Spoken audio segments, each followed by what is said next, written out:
네, 안녕하세요, 친구들. 오늘부터 온라인 수업 실시합니다. 오늘은 이단원 3.1운동과 대한민국 임시정부에 대해서 한번 알아보도록 하겠습니다. 1910년대 국내에서 전개된 항일 민족운동의 주요 내용만 한번 살펴보고, 특히 독립운동 기지건설이 어느 지역에서 주로 활동을 했고, 더 나아가 무장 독립투쟁의 기초를 다져나갔는지 우리가 한번 이해해 보도록 하는 시간을 갖도록 하겠습니다. 특히 1910년대 이후에 일제강점기 이후에 국내에서 활동하기가 어려우니까 비밀 결사단체들이 많이 있었는데, 그 중에 대한광복회가 보통 1910년대에 가장 활발한 활동을 했던 대표적인 항일 비밀 결사단체로 총사령관의 박상진의 모습이 보입니다. 나아가서 여러 비밀 결사 활동 단체들이 있는데, 처음에야 소규모로 진행되었지만 나중에는 체제를 갖추고 좀 더 적극적으로 저항했던 그런 경우가 되겠습니다. 그 중에 독립의금부, 특히 이 독립의금부 같은 경우는 이 임병찬에 대한 인물을 자세히 살펴보면 최익형과 함께 의병투쟁에 참가하다가 대마도에 유배를 갔었고, 그 뒤에 다시 돌아와서 이러한 전라남북도 주로 호남지방을 중심으로 해서 의병활동에 가담하면서 전국적인 의병봉기를 준비하게 됐는데, 여기에서 특이한 것은 복벽주의를 내세웠다는 것입니다. 이 복벽주의에서 이 벽은 임금을 이야기합니다. 그래서 왕이 있던 체제로 다시 돌아가자, 그런 의미로 일제가 강제로 뺏어간 국권 반환 요구를 하기도 했습니다. 그 다음에 대한광복회에서 주목할 점은 이 공화주의라는 부분입니다. 공화라고 하는 것은 여럿이 함께, 그래서 우리 모든 국민들의 주권을 가지는, 그러니까 예전에 왕이 권력을 가지고 있다면 이제 모든 국민에게 주권이 갖자라고 하는 부분에서 이 새로운 의미가 탄생되었다, 이렇게 생각하면 되겠습니다. 다음으로 국내를 더 나아가서 국외에서의 활동 한번 보겠습니다. 국외에서는 국내에서 활동하기가 어려우니까 주로 이 지역으로 이주했는데, 이 지역이 이렇게 지도로 보니까 잘 모르겠지만 여기 구분할 수 있는 지역이 백두산입니다. 백두산. 그러니까 지금 말하고 있는 만주 연해주 지역은 이 지역이 만주, 요 지역이 연해주 지역이다, 이렇게 생각하고, 만주 중에서도 이쪽이 북만주, 이쪽이 서간도, 서만주, 서남만주죠, 정확히 이야기하면. 그래서 우리가 보통 말할 때 북간도, 서간도. 근데 이제 그 중에서 이 삼원보 지역에서의 활동 중에 활동이 좀 두드러졌는데, 특히 독립운동 기지건설에 앞장섰던 지역이 이 삼원보 지역이 되겠습니다.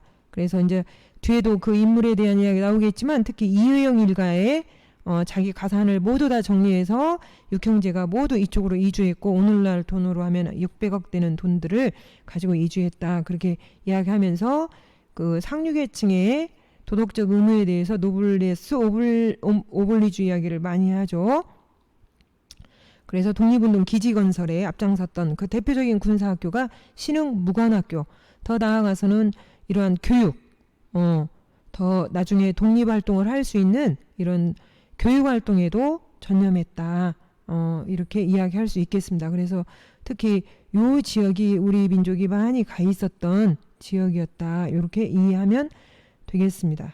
북간도 지역에서는 서전서숙과 명동학교, 지금도 마찬가지면 교육은 중요하겠죠.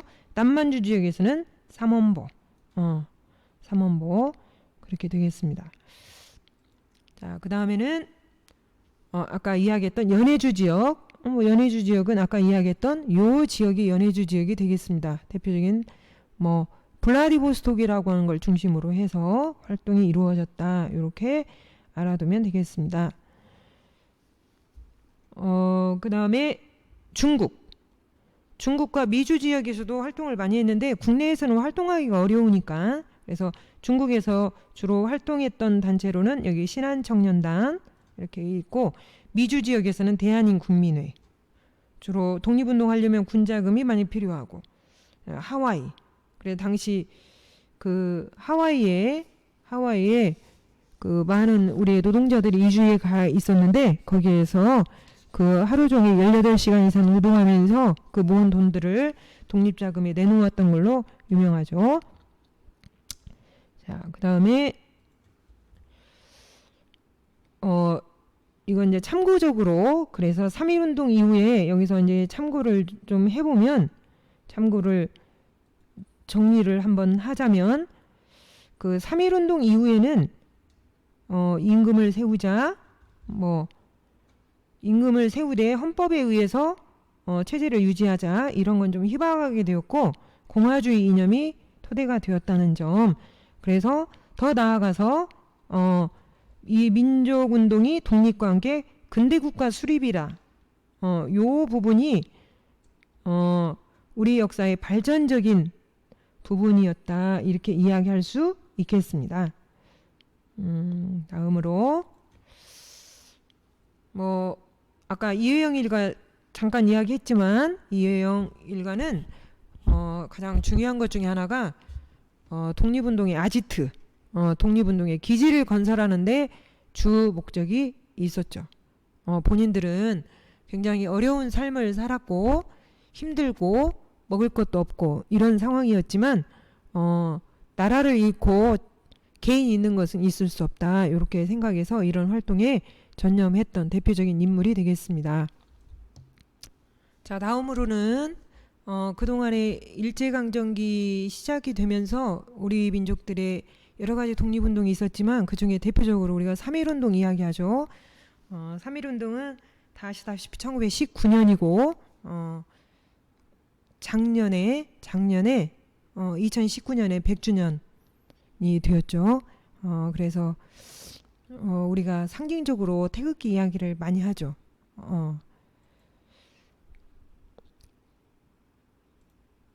보면 3.1운동이 왜 일어났냐, 우리는 이제 많은 독립운동이 있지만 그동안에 3.1운동은 당시 국제질서의 변화에도 관련이 좀 있다, 이렇게 볼 수 있겠습니다.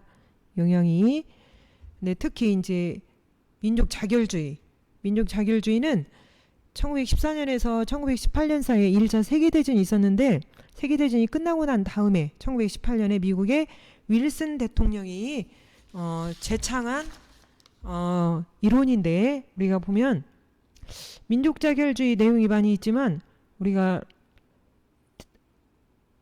어느 민족이라도 독자적인 국가를 세우거나 기존 국가와 연합하는 것을 자유로이 결정할 권리를 가진다. 즉 자기 민족의 문제는 자기 민족 스스로 결정할 수 있다라는 것들이기 때문에 당시에 약소국 국가들에게 상당한 희망과 용기를 주었던 그런 이념이라고 생각하시면 되겠습니다. 근데 우리 이제 요 당시에 일제 강점기에 있었기 때문에 우리도 일본의 식민지에 있어서 우리 민족에게도 희망과 용기를 주어서 이러한 것들이 상당히 결집체로 영향을 받았다, 그렇게 할 수 있고, 특히 이제 국제 민족 자결주의에도 물론 영향이 받았고, 또 외교 활동 중에서도 우리가 어려운 가운데서도 이 신한청년단의 활동, 그래서 파리 강화회에 우리의 김규식 선생을 파견도 했었고, 또 뭐 이러한 독립선언을 발표하는 것이 국내에서만 한 게 아니라 이전에 만주에서도 했고, 또 유학생 중심으로 도쿄에서도 했고, 이것이 국내로 영향을 주면서 종교계 중심으로 해서 전 민족이 참여할 수 있는, 여기에서 이 거족적이라는 말, 우리 민족이 모두 들고 일어났다.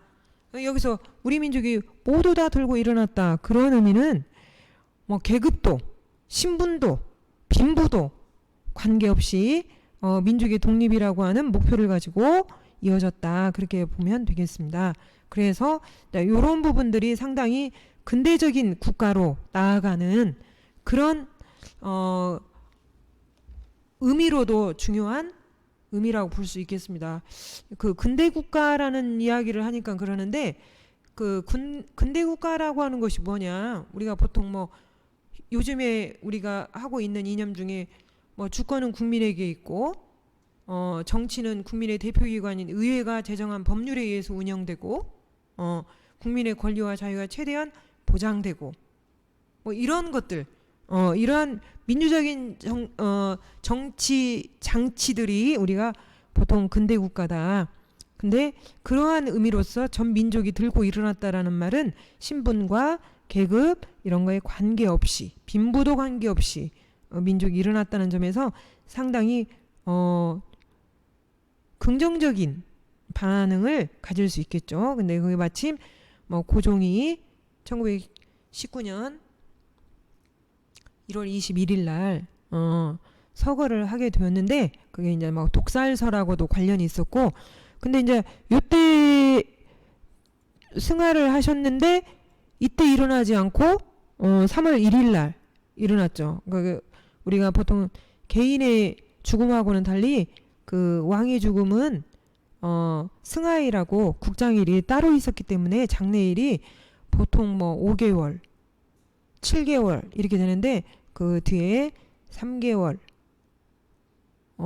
좀 못 됐죠. 3개월 좀 못 되고 당시 상황이니만큼 그 뒤에 장례일에 이게 돌아가신 것은 그 1월 21일이었지만 그 장례일에 맞춰서 민족이 모일 수 있는 이런 거족적인 상황이 되었죠. 이 부분은 이팔 독립선언 결의문은 이것은 도쿄 유학생 중심으로 이루어진 것들입니다. 그래서 여기에서 보면 알 수 있듯이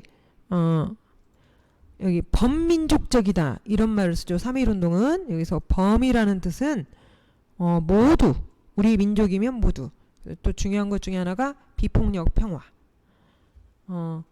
특히 이 단계를 보면은 처음에 독립선언 33인 대표를 중심으로 해서 비폭력으로 시작되었고 도시에서 시작되었다가 나중에 농촌으로 그 다음에 국외로 그런데 처음에는 비폭력 평화시였다가 나중에는 상당히 약간 폭력적인 경향으로 가게 됐죠. 이제 그 농민들이 많은 참여하게 되었는데 이게 그 특히 농민들이 많이 참여하게 된 이유들이 또 있었죠. 그래서 뭐 농촌 지역으로 확산이 되었고 특히 식민통치기관의 뭐 공격이랄지 폭력이 좀 투쟁화되었다. 이런 부분 투쟁화. 그 다음에 우리 민족이 있는 곳이라면 만주, 연해주, 미주, 일본 이런 곳까지 되었다. 우리가 3.1운동 하면 누가 생각나죠? 어떤 분이 뭐 유관순, 열사 이런 말 많이 생각나죠.